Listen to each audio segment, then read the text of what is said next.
मिलती रहेगी। तो आइए वीडियो शुरू करते हैं। प्रश्न संख्या 1 है, निम्नलिखित संख्याओं का HCF ज्ञात करने के लिए यूक्लिड विभाजन एल्गोरिथम का प्रयोग कीजिए। तो इस सवाल को सॉल्व करने से पहले हम ये जान लेते हैं कि यूक्लिड विभाजन एल्गोरिथम आखिर होता क्या है। तो यहाँ आप देख सकते हैं कि यूक्लिड का विभाजन प्रमेय क्या कहता है कि दो धनात्मक पूर्णांक a और b दिए रहने पर अद्वितीय पूर्ण संख्याएं q और r प्राप्त होती है कि a बराबर bq प्लस r। यहाँ शून्य से बड़ा और बराबर है r और r से बड़ा है b। तो इसके साथ हम ये भी समझ लेते हैं कि a, b, q और r का मतलब क्या है। तो यहाँ a को भाज्य कहते हैं, ठीक है, b को भाजक, q को भागफल तथा r को शेषफल कहते हैं, ठीक है। यानी फाइनल होता है भाज्य बराबर भाजक गुने भागफल प्लस शेषफल। अगर यहाँ से आपको समझ में नहीं आता है तो आइए आपको और समझाने की कोशिश करता हूँ। देखिए, जिस संख्या में हम भाग देते हैं उसे भाज्य कहते हैं, ठीक है, यहाँ इसे a कहा गया है। और जिससे हम भाग देते हैं उसको भाजक कहते हैं, यहाँ इसे b कहा गया है। भागफल जो होता है उसे हम q कहते हैं और शेषफल को r कहते हैं, ठीक है।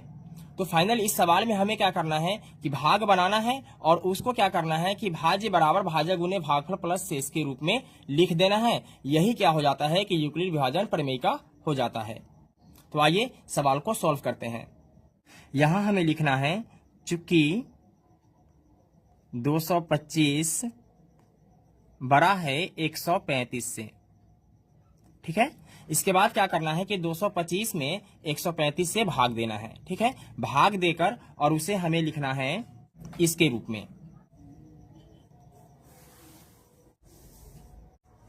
तो 135 से भाग देना है 225 में। तो एक बार में लगाएंगे कितना आ जाएगा 135, दो बार में लगाते तो इससे ज्यादा हो जाता, यानी 135 दूना कितना हो जाता 270, ठीक है। अब यहां घटाना है तो 5 में से 5 माइनस करेंगे तो कितना आएगा 0। 2 में से 3 नहीं घटेगा, एक दहाई पैंचा लेंगे, कितना हो जाएगा 12। 12 में से 3 गया तो 9 और ये कैंसिल हो जाएगा, ठीक है। तो हमने आपको बताया था कि इसको हम क्या बोलते हैं, इसको बोलेंगे b, क्या बोलेंगे b, इसको बोलते हैं a और इसको बोलते हैं q और इसको बोलते हैं r, ठीक है। तब हमें क्या करना है कि इसके रूप में लिखना है। तो आइए लिखते हैं।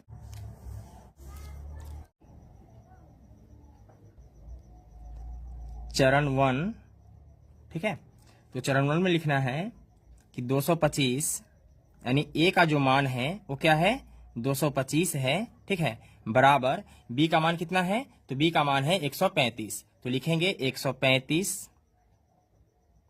गुने q का मान कितना है तो 1 है, तो लिखेंगे 1 प्लस r का मान कितना है 90, तो लिखेंगे 90, ठीक है। लिखेंगे चूंकि शेषफल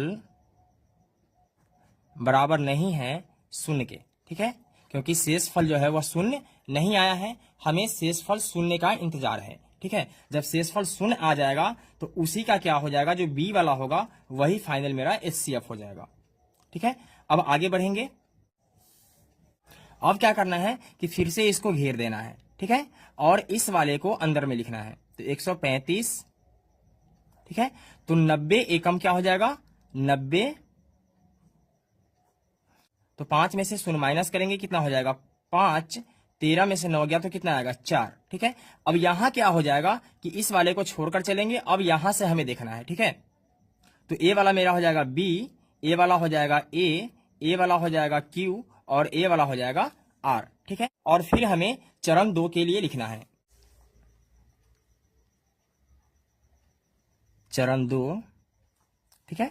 तो यहां हमें क्या करना है कि a बराबर bq प्लस r के रूप में ही लिखना है, ठीक है। तो a का मान कितना है, a का मान है 135, ठीक है। तो 135 लिखेंगे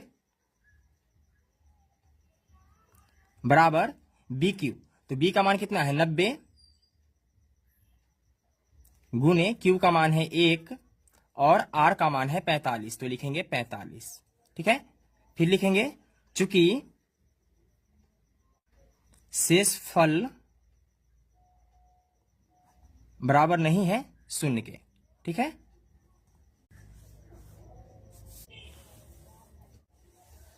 फिर आगे बढ़ेंगे और इसको घेरेंगे। ठीक है, अब इस वाले 90 को यहां लिखेंगे, तो 45 दूनी 90।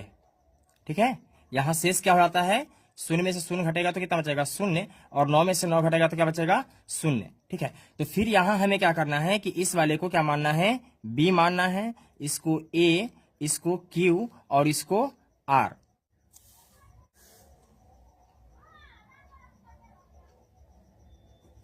चरण 3, तो फिर हमें लिखना है ए बराबर बी क्यू प्लस आर के रूप में। तो ए का मान कितना है, ए का मान है मेरे पास 90, तो लिखेंगे 90 बराबर बी क्यू प्लस आर। तो बी का मान कितना है, बी का मान है 45, तो लिखेंगे 45 गुने क्यू का मान है 2, तो लिखेंगे 2, और आर का मान कितना आया, शून्य आया, तो लिखेंगे 0।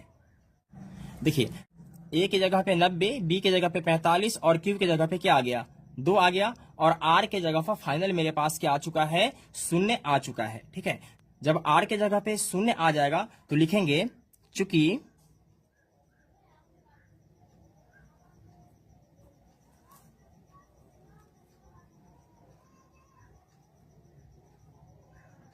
शेषफल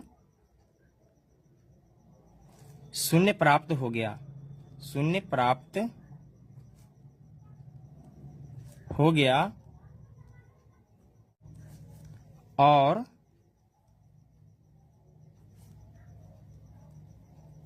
इस चरण का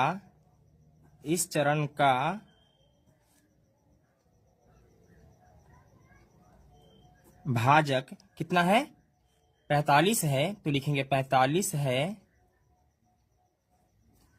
अतः 135 और 225 का